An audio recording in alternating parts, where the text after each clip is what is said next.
Hey there, everybody. Thank you so much for joining me and for watching this video. My name is Kelsey Keel, and if you don't know me already, I am an international energy healer and diviner. You can find more about me on my website, which is my name, kelseykeel.com.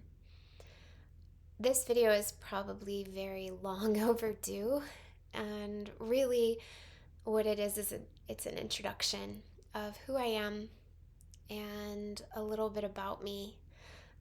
I feel that the stories we share with one another, especially when they're done in a really vulnerable and authentic way, they have the power to heal people.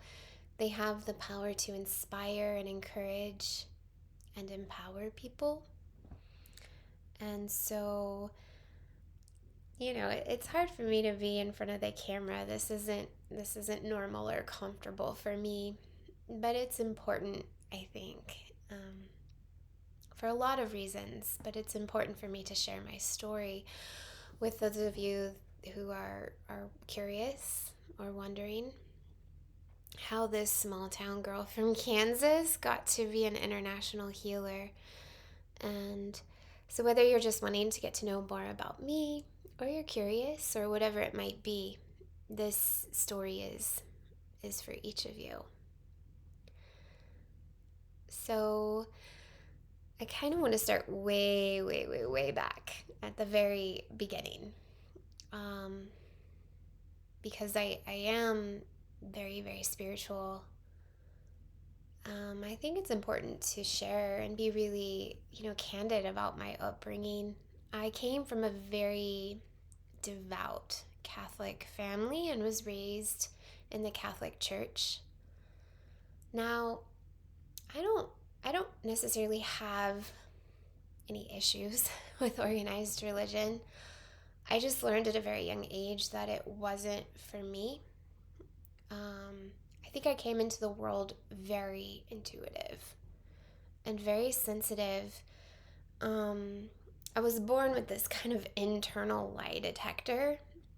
Not only could I sense when people weren't being authentic or truthful, but I could always tell if something was for me or not.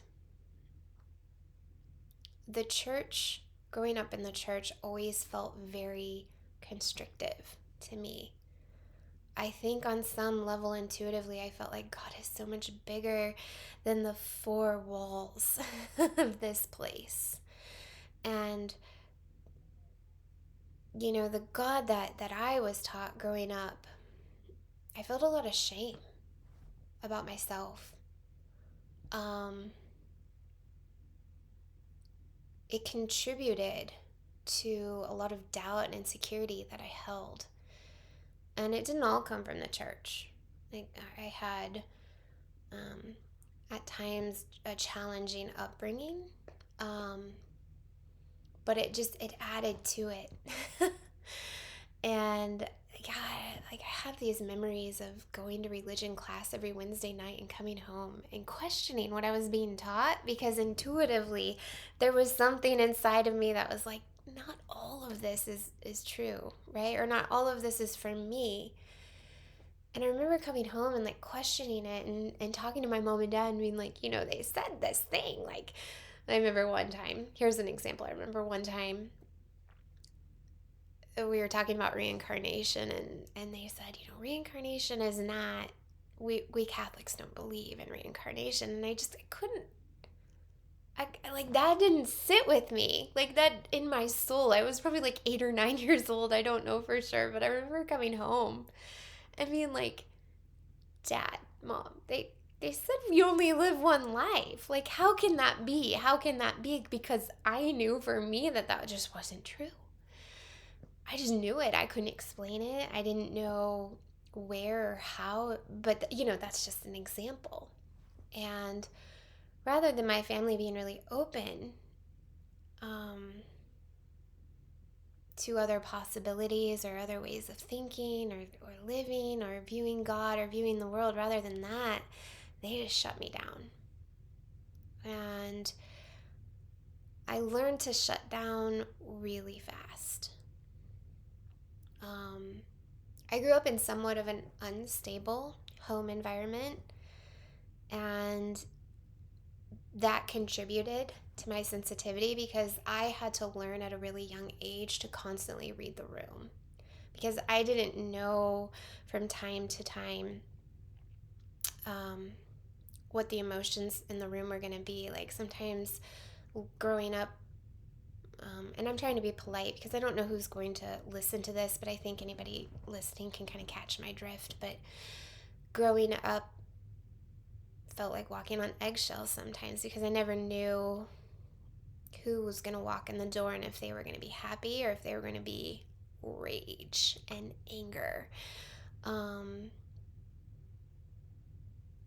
so, I learned how to read the room really carefully.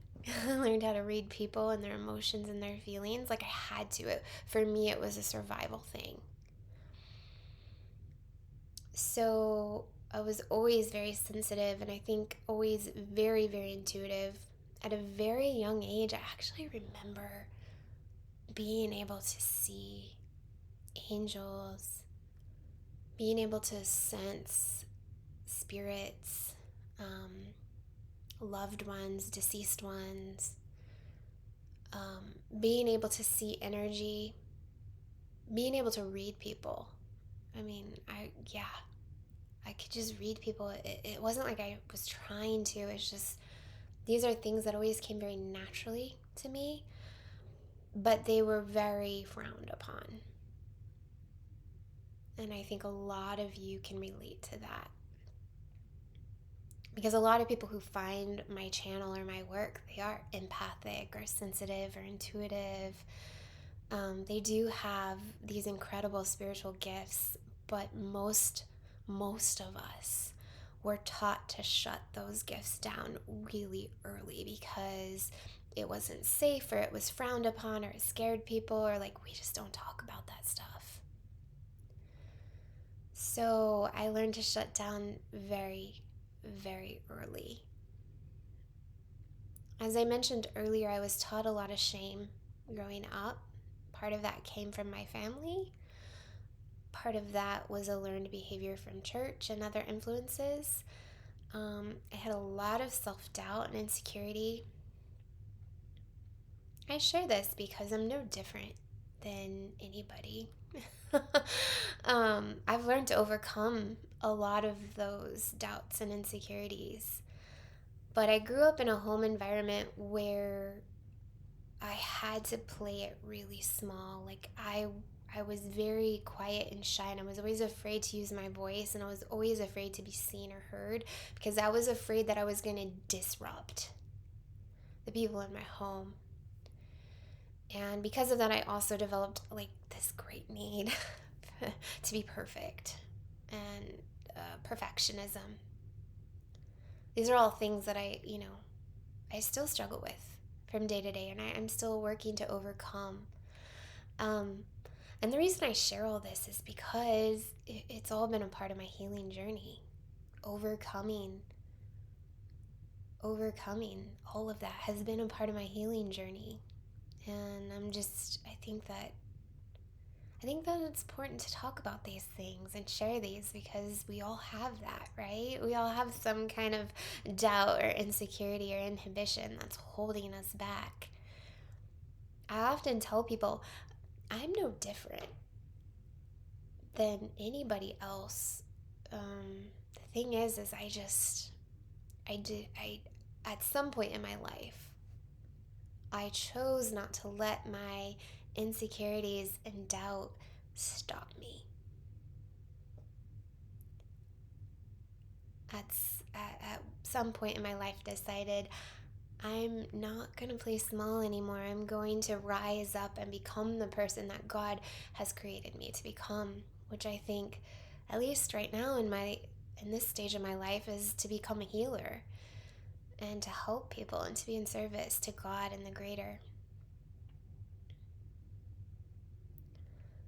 So yeah, as I was saying, I think intuitively I always felt like there was so much more to God and spirit and religion and Christ and spirituality, that there was so much more than this little tiny box that growing up Catholic had put me in.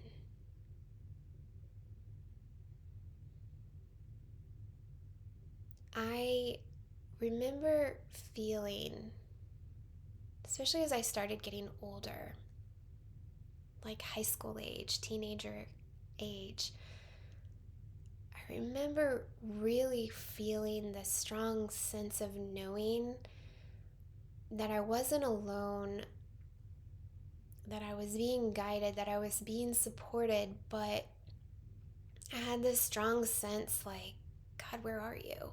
Because I can't hear you. And there was something inside of me that was like, I should be able to hear God. Why can't I hear God? Why can't I hear the voice of God? I should be able to hear God. And I'm talking like 15, 16 years old, okay? My friends were like going to football and basketball games and just being normal teenagers. I remember I had my heart broken for the first time at age 16. And I remember just, I felt devastated. I felt lost. It was the first time my heart had ever really felt that kind of pain and loss.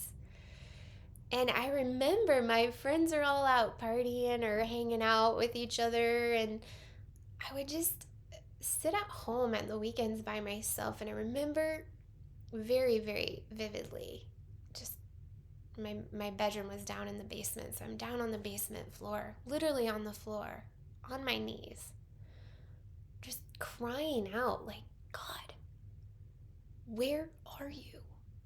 Where are you? Show up for me. Where are you in my life? Because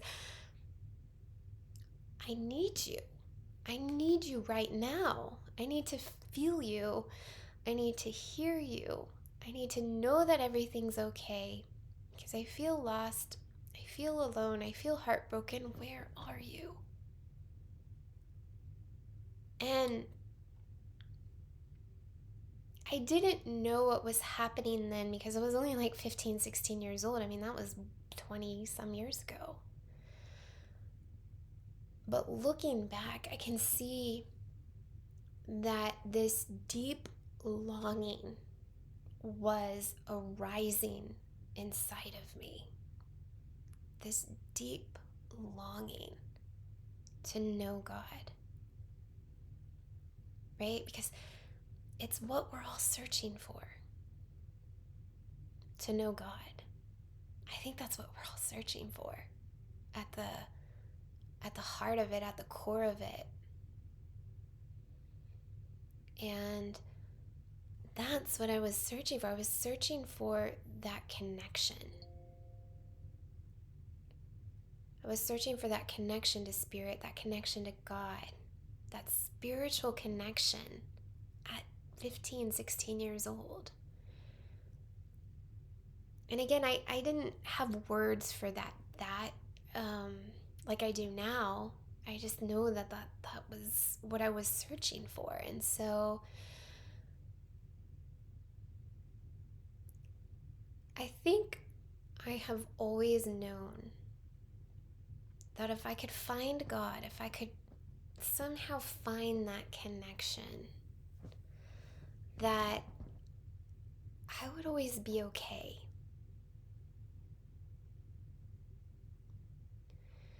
And so a couple years later, probably like 18, 19 years old now, and I'm out of the house for the very first time. I'm on my own. And I really started searching. There were times, there was like a 2 or 3 year period where my family actually stopped going to church. I think both my parents were going through a hard time, and rather than, leaning into God, they leaned away. And so I started going to church by myself because that was the only tool I had ever been shown.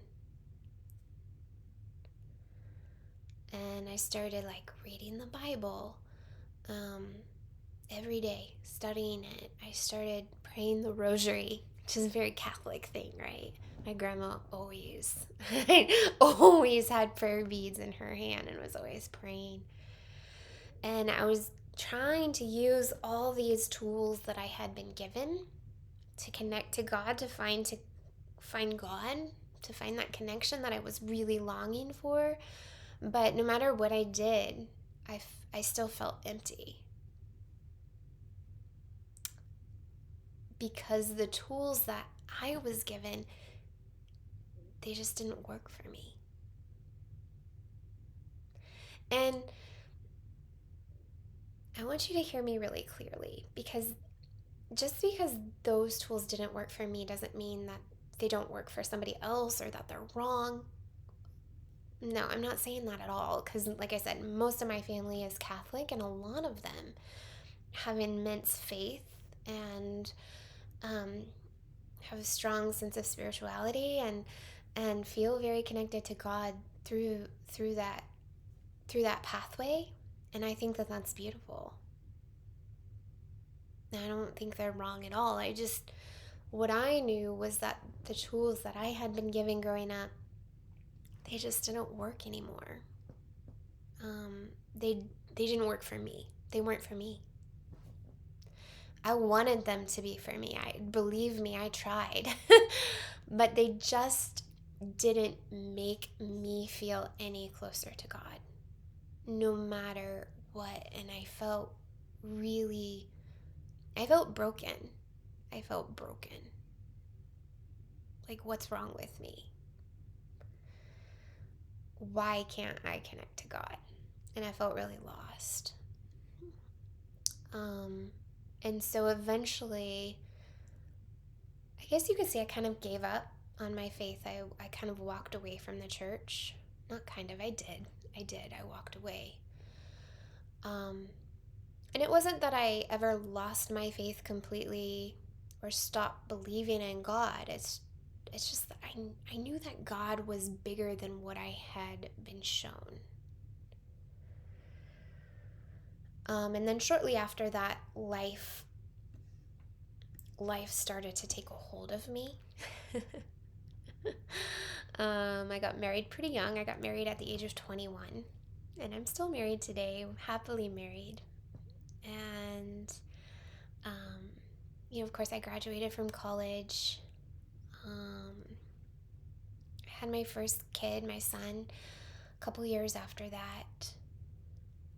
We were really thrust into our careers as business owners, restaurant owners.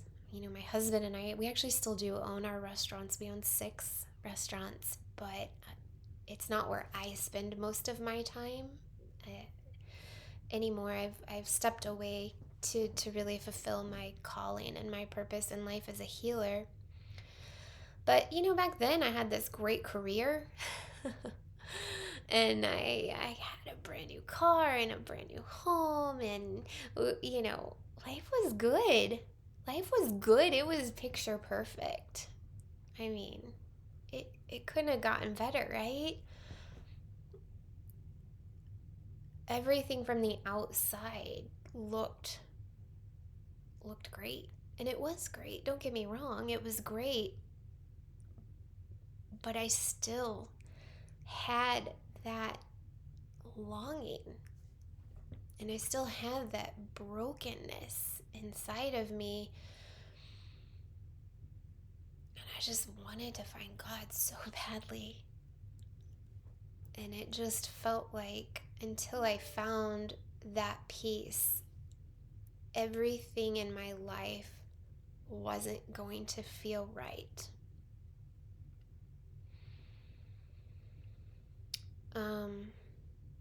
Yeah. So I actually want to back up just a little bit because there was a couple years where I'm out of high school, I'm kind of in college, and I'm not quite married yet, but I was with, my husband and I think we were probably engaged at that point. But in college, I was actually a student athlete. So I ran track and field, and it was a really big part of my identity and who I was at that time. Anybody who's ever done sports knows, like, it becomes a part of you. And I had to quit my athletic career early. And I had to quit without, like, it was very unexpected. I had this tumor, a tumor growing up the inside of my left ankle and the back of my Achilles tendon. And so I couldn't run anymore. And actually, so gosh, I was probably like 19 or 20, and I was medically diagnosed as disabled. I underwent a lot of surgeries. There was about a 2 or 3 year period where I was like, I could barely walk. I was using a wheelchair at times. A lot of crutches. I went from being really, really active and, being a competitive athlete to being disabled pretty much overnight. And it's actually still really hard to talk about because I fell into a really deep depression for the first time in my life. I think anybody who's gone through any kind of really chronic illness or chronic pain can tell you that it changes you and it's hard. And especially when you're so young and it's so unexpected. It was really scary. And so I went through this whole kind of like identity crisis and, dark night of the soul kind of thing at a really young age. And,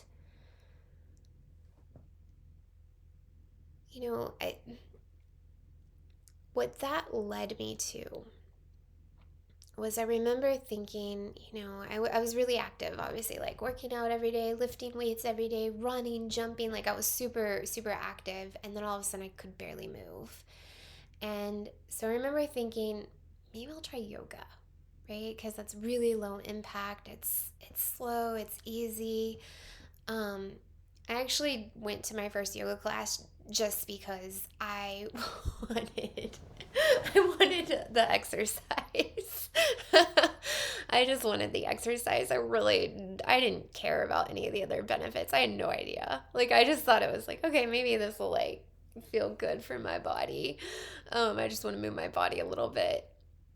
I wanted the benefit, like the physical benefits, right? So I went into my first class and oh my God, it just did something to me.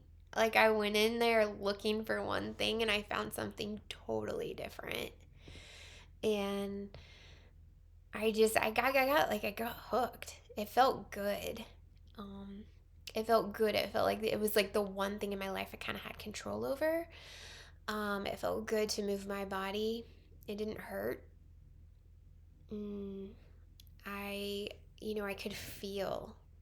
This is one really cool thing about yoga, is I could feel the energy, right? Like, I could feel like the energy expanding out when I would do certain poses, like the expansion. Like, I could energetically feel it, which was so cool. And then I could feel the contraction, like the energy pulling into my heart or pulling into my pelvis or pulling energy up into my head or down through my feet. Like, I could feel it,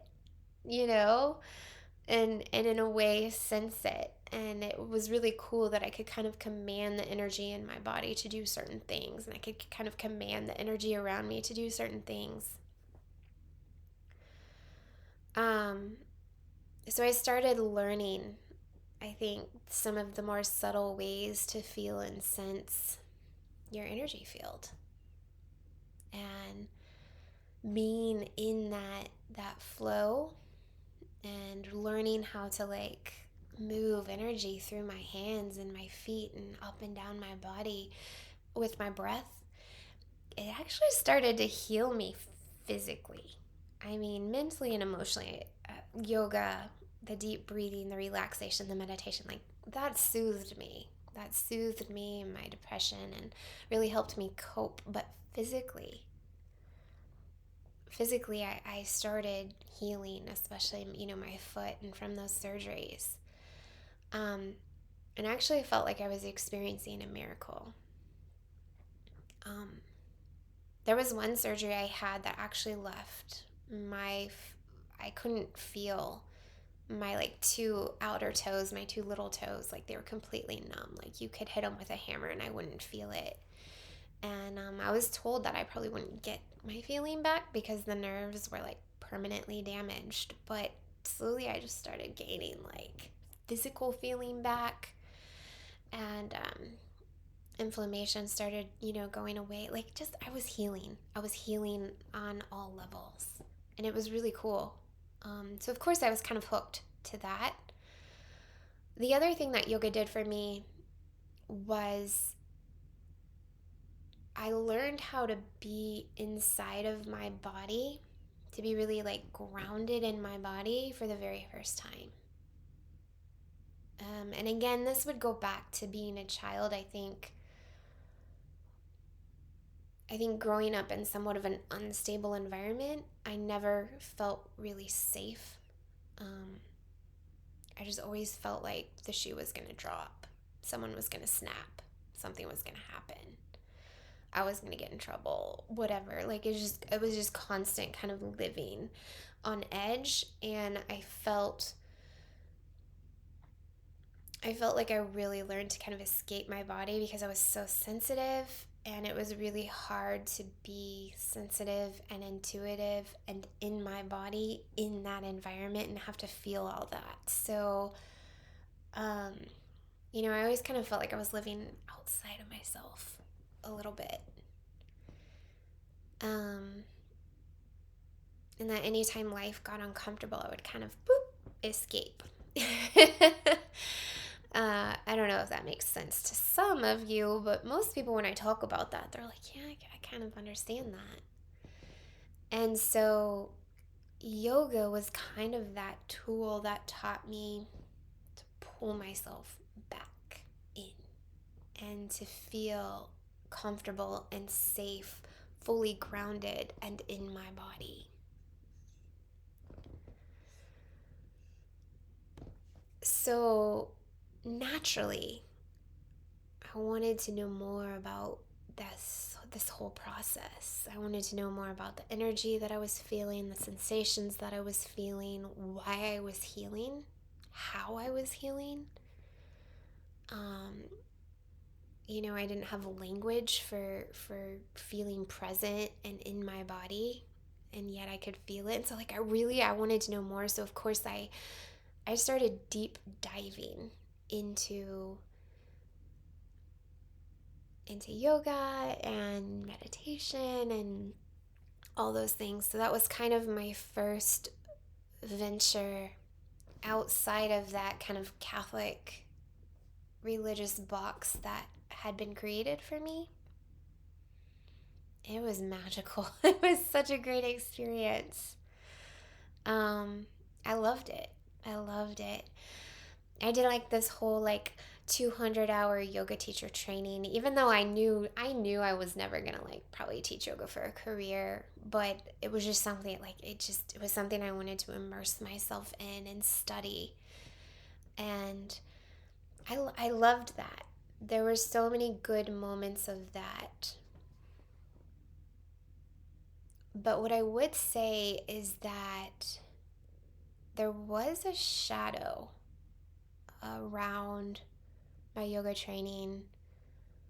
I started getting a taste for what we would maybe label as like this new age community or like new age spirituality. Because obviously I was around a lot of people who were very into that. And there was a shadow. I remember being told many times, because I was doing like teacher training, right? And I remember being told many times, like, we can't say God in our classes. We can't say God.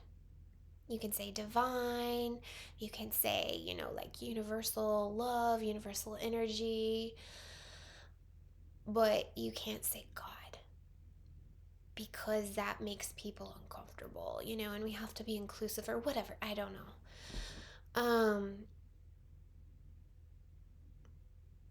Oh, and yeah, God, we definitely can't say Jesus. You can't say Jesus' name.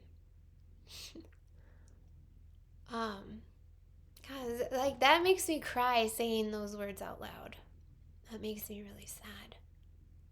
But I heard it all the time.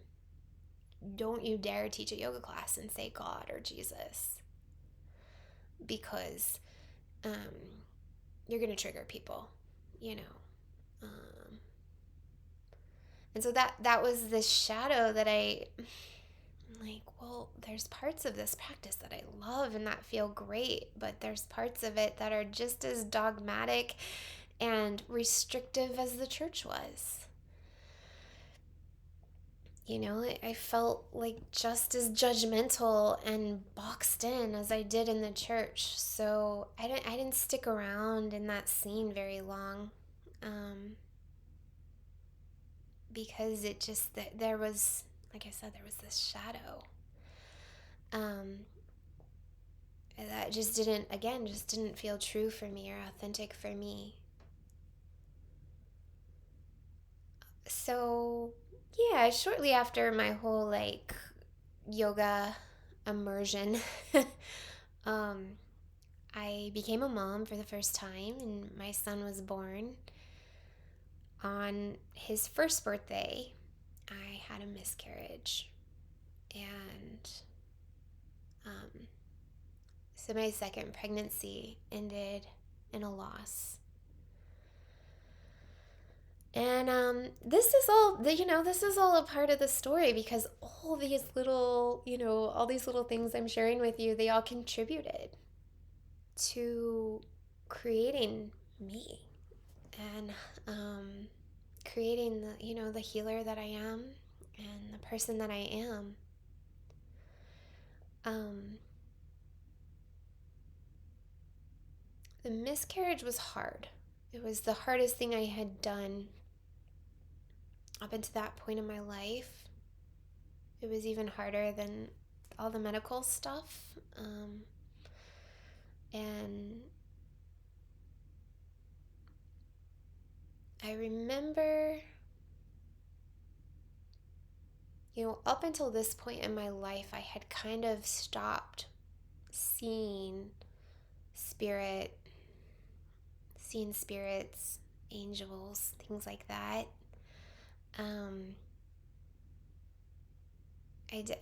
I really hadn't understood the concept of like spirit guides yet or anything like that. So, other than like God, or like growing up Catholic, obviously, like we thought we all knew we had like a guardian angel or something like that. But other than that, I really didn't feel or see or sense the presence of spirit in my life.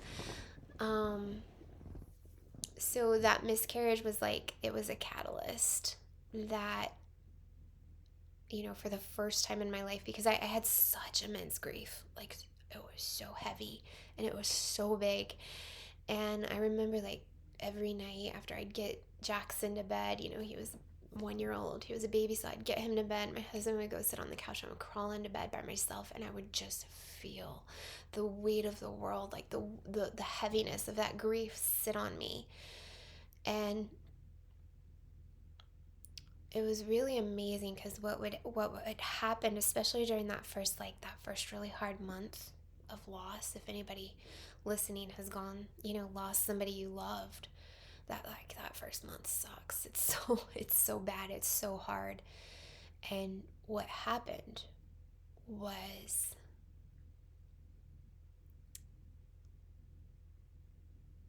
this this angelic being that felt like a mother energy. This very, very sacred energy would come into my room at night, and it would hold me. It would hold me. Sometimes I could even feel it like stroking my face. I could feel spirit holding me, and it was weird. It was so weird. But I was not scared. I wasn't scared because the energy was so loving, so compassionate. It could not be mistaken for anything but holy and godly. And I started seeing these signs.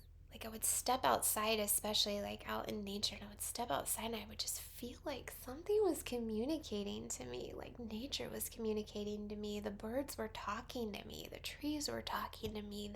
The clouds had something to say to me.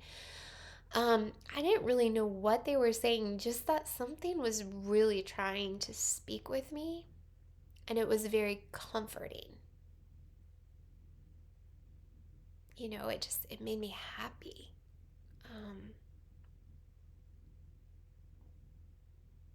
And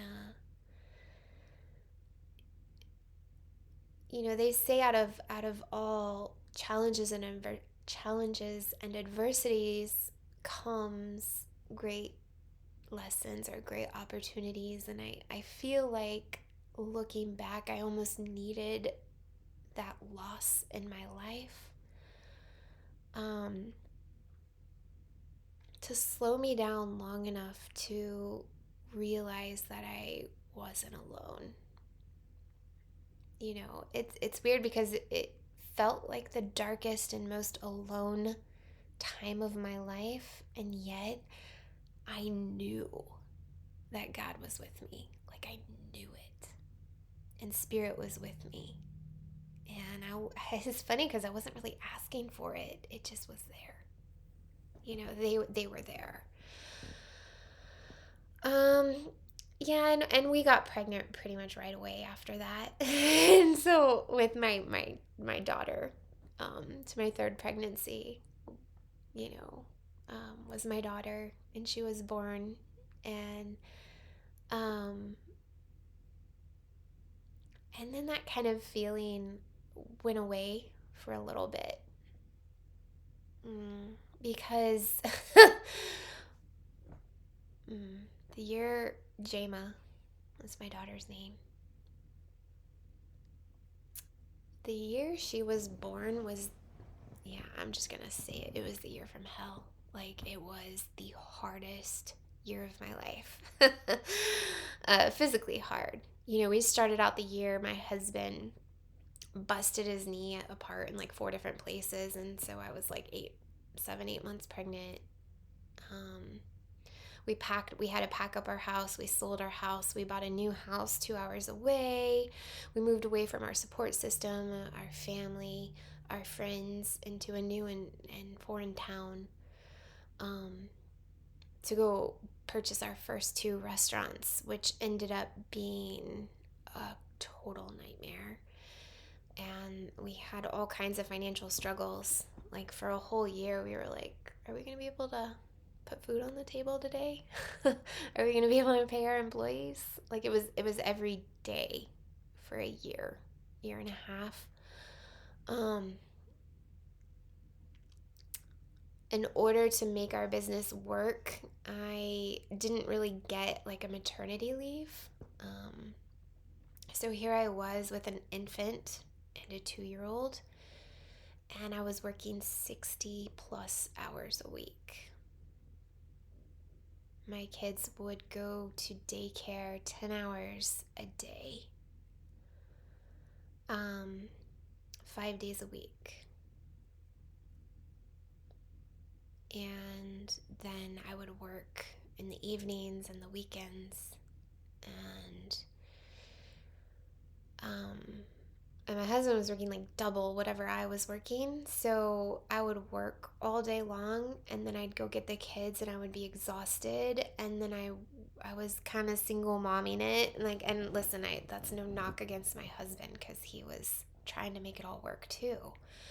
But I would go home and I would, many nights I was alone, kind of raising these two kids by myself, because he was putting out fires. I mean, our business was just drowning. It was drowning. And so he would be there and I would be at home, and it was hard. And we could barely breathe.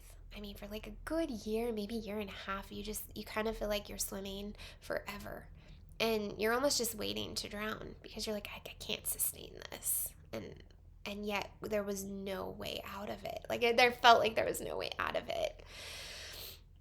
And in that year and a half time period, we got sick. We were like really sick, because the energy in our house and in our marriage and our relationship and with the kids and everything, like, it was so stressful and overwhelming that it started contributing to physical sickness. Like, like Jackson, my oldest, my son, was hospitalized for a week because he got this really bad illness and got so dehydrated. Like, he had to be under medical, supervision for a whole week, and just weird things like that. Like, really, really sick, constant sickness. If it wasn't one kid, it was the other. Like, I was getting called home from work every other day because one of them was running a fever. One of them, even our dog was sick. Actually, our dog got so sick, he died later that year. I'm just painting a picture because it was bad. I could keep going. I'm not going to go. There were some deaths in there, some family deaths, and there was just so much hardship that year, and I just, God, I got broken. I got broken down. I got beaten down. And for this, so now for the second time in my life, I got really depressed. Really depressed. Remember, the first time was when I had all the medical stuff going on with my foot, and I was kind of going through that identity crisis. And this was the second time I got really depressed. I was having like extreme anxiety attacks, and like real anxiety attacks, and I couldn't cope. I was so sad. I was so heartbroken.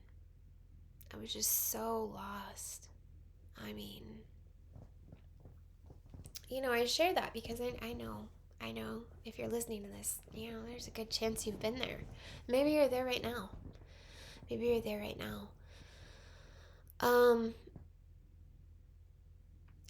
I know that there were days when my husband wasn't even sure if he'd come home and I'd still be there. It was that bad. Yeah.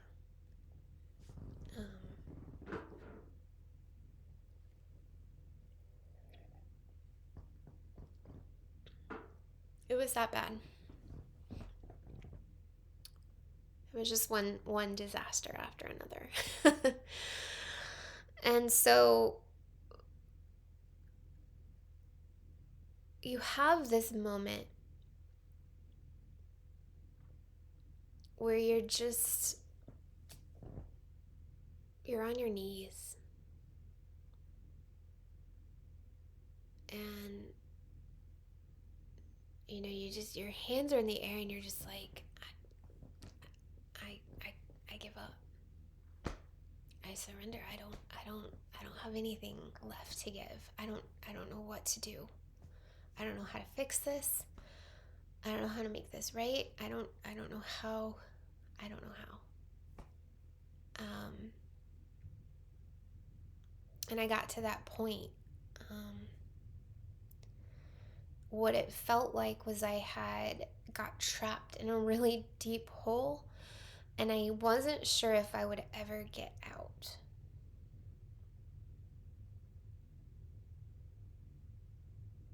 And I remember for a long time just feeling like I was waiting for someone to get me out, waiting for something to pull me out, waiting for anything, a lifeline to something. Somebody, please help me, help me.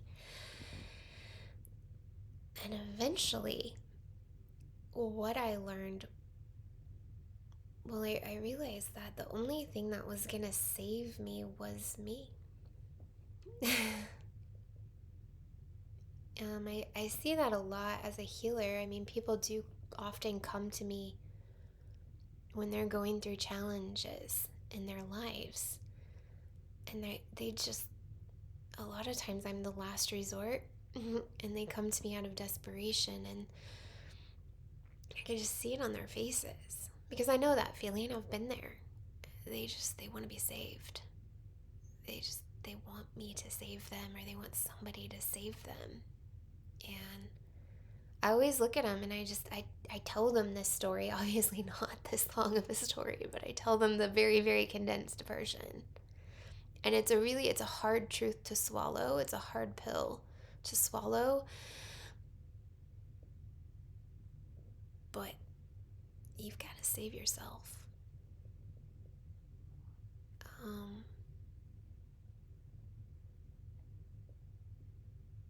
And I was surrounded with great people.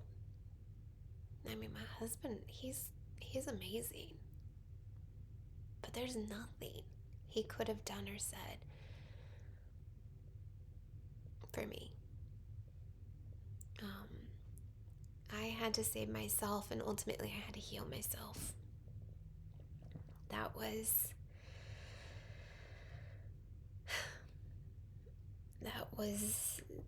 the lesson. And so here's what I did. This is like the part of the story where it gets really good.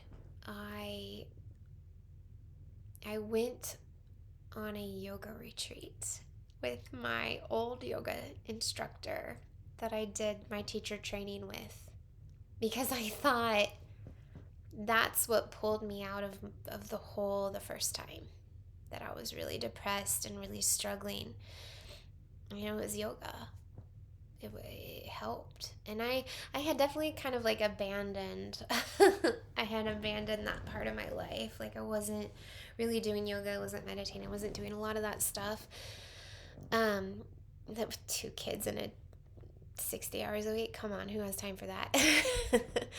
But my teacher was having like a week-long retreat, and I looked at my husband and I was like, I hate to do this to you, but I've got to go. I've got to go. And I remember it was just like, it was maybe 2 weeks after my 30th birthday. And that birthday felt like a really big kind of turning point for me. Like, I was just kind of starting to see the light at the end of the tunnel, like just a glimmer. And so I guess somehow kind of intuitively felt like if I could just go away for a week and kind of reset, that would be the boost that I needed. I intuitively felt that. And so I went on this yoga retreat with my yoga teacher, Jeannie Manchester.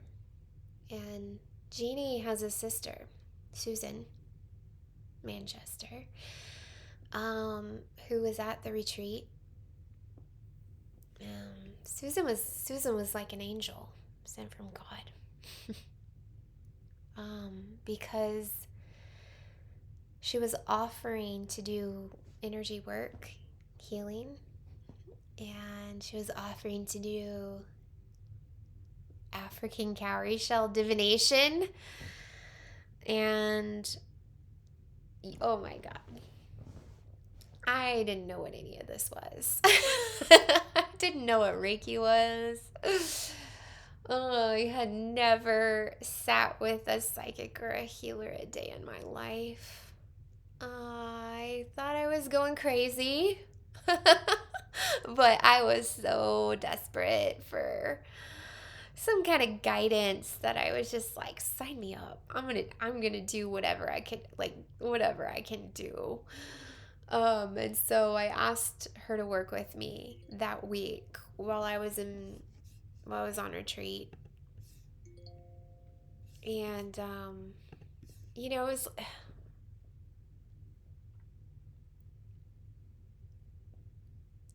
I look back at that moment, that 1 hour session with her. I look back at it, it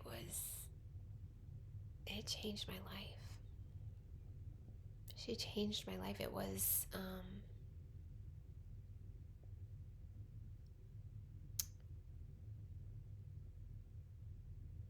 let me say this, because it wasn't really her that changed my life, but she gave me the opportunity to change my life, because working with her was like a seed was suddenly planted. She had saw me. Okay, she saw me the way God had seen me. And she was able to communicate that to me. And she had planted this seed inside of me of who I could really be and who I could become. And what Kelsey Keel would look like if she was healed, and if she was whole, and if she was truly happy, and if she was connected to God like she had been searching for her whole life. She had planted a seed.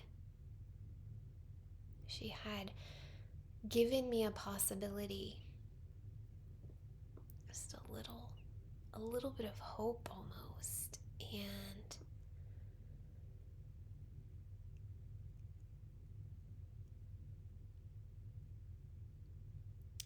when I came home from that retreat, I had to water it. I had to water it. But before I talk about that, let me just say an important lesson was learned. And it's that nobody can really help you or save you if you don't want to be helped or saved. But I was at a point in my life where I was ready. I was ready to save myself. I wanted to change. I wanted to change my life. I wanted to do anything I could to get my life back on track. And so, she was never that person that pulled me out of the hole. No, I'm still really convinced that it was me all along that climbed out of that hole. But what's important to know is that we can encounter certain people in our lives who show us other ways, who show us other possibilities. Sometimes when we're not seeing the world from a certain angle, or we're not seeing our lives from a certain angle, we can meet people who can show us a different perspective, and kind of shine a light on the parts of your life that you're not seeing clearly. And I really feel like that's what I mean by she planted a seed, or that's how she helped me, was because she gave me another option. Susan planted that seed in me. And what that seed looks like is our highest potential, a different trajectory for your life. But ultimately, it's always up to you whether or not you're going to water that seed.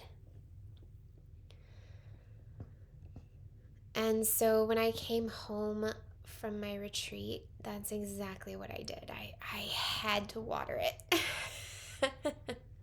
I could have easily just came home and been like, that was a great retreat. I'm glad I did it. And now right back into the grind, right? Let's just get right back on that hamster wheel and just keep doing life the same way that I've been doing it for the last year and a half, and nothing's gonna change, you know? But I chose not to. I chose to come home and I was like, no, I will not go back to the old ways. I'm gonna do things differently. And so, watering those seeds, it can look like prayer, it can look like faith, it can look like surrender. Because that was actually something that happened to me.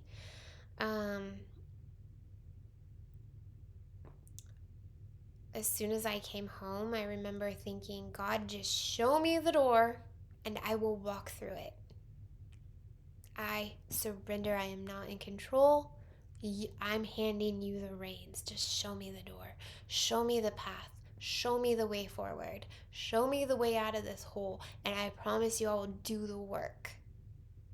I will do the work. Just show me the way through it. Watering can also look like just, trusting in something bigger than you, handing your life over to God. And it was shortly after that I started just becoming really curious about spirit, about spirituality, esoteric knowledge, ancient wisdom, spiritual sciences, spiritual practices. And I just kind of went through this phase of exploring what felt good and what I liked and what I was curious about. And I let those doors fly wide open. Like, there wasn't, if I was curious about something, I would turn that stone over. I had a teacher once that said, when you start going through like a spiritual awakening, or you start becoming curious about, the life, universe, whatever, God, she's like, she said, sit yourself down at the buffet table and try it all. Try it all. That's what I did. I went through this period of just like, oh, I'm gonna study crystals, I'm gonna study Reiki, I'm gonna study this, I'm gonna study that, I'm gonna try this. And it filled me up, and it gave me a purpose, it gave me a passion. And I just kind of started, let me try this. Does this bring me closer to God? No, it doesn't. Okay, I don't like that. Let me try this. Does this thing bring me closer to God? Yeah, it does. Okay, I'm going to keep that. I'm going to keep that. I'm going to maybe eat a little bit more of that. And then that's just how it works. People ask me all the time, like, where do I start? Where do I start? I'm going through a spiritual awakening, or something's happening in me. Something's changing in me. I'm feeling this transformation. Like, where do I start? And I'm like, just whatever. What are you curious about? What are you hungry for? Go do that. Just go do that. Go do it all. Figure out what works for you and what doesn't. And so a big part of that process for me when I came home was just healing and working through, how am I going to get closer to God? Because that was the path. That was always the path. Like, as long as I was on a path, like getting closer to God, then I was going to feel healed. My clock is going off. I don't know if you can hear it in the background. I think I'm gonna stop the video here. Because I've got more to share. Hopefully this has been somewhat interesting. I'm going to create a part 2. I actually have to go get my kids from school right now, so I'm gonna stop this, and hopefully I can come back and record part 2 at a later time. But before I go, what I would say is keep going. Keep going. Um, Listen, I see it every day. I see it every day. People come to me. I don't know what I'm supposed to be doing in life. I don't know where I'm supposed to be going. I don't know what my next step is. I don't know what my next move is. Um, yeah, I'm lost. I don't know what my purpose is. I don't know what God's plan for me is. Like, I get it. I get it. I've been there. I've been there so many times. And if you need somebody to show you um, your potential or give you a glimpse of that, go and find that person. Maybe it's me. Maybe it's someone else. Maybe it's a friend, a family member. Um, there's somebody in this world who sees you the way that God sees you. And so if you need help, go and find those people. Surround yourself with those people because I promise you they exist. And then start watering yourself. Watering yourself. Nurture yourself. Do whatever you have to do to become whole again, to fill yourself up again. Do whatever you have to do. Because if I chose to not take that different path when I got home from that retreat, I don't think I'd be alive. If by God's grace I'd still be alive, I don't think I wouldn't be doing this. I wouldn't be here. I wouldn't be here talking to you. Certainly wouldn't be making this video. So